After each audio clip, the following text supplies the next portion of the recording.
नमस्कार.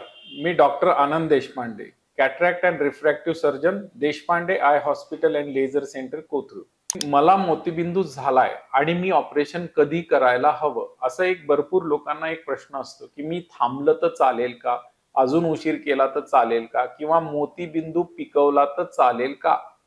तर मोतीबिंदू पिकवण्याची आत्ता सध्या गरज नाही. आम्ही जेव्हा पूर्वी ऑपरेशन करायचो त्यामध्ये मोतीबिंदू पिकलाय का नाही तो बघायचो आणि मग ऑपरेशन करायचो. आता उलट झालंय, early is the better, because ह्या लेझर कॅटरॅक्ट सर्जरीज किंवा फेको किंवा मायक्रो इन्सिजनल ज्या सर्जरी आहेत त्यामध्ये जितका मोतीबिंदू कच्चा तेवढा त्या डॉक्टरांना ऑपरेशन करण्यासाठी लागणारा वेळ आणि आपल्या डोळ्यामध्ये एनर्जी स्पेंड होण्याचं प्रमाण हे खूप कमी होतं.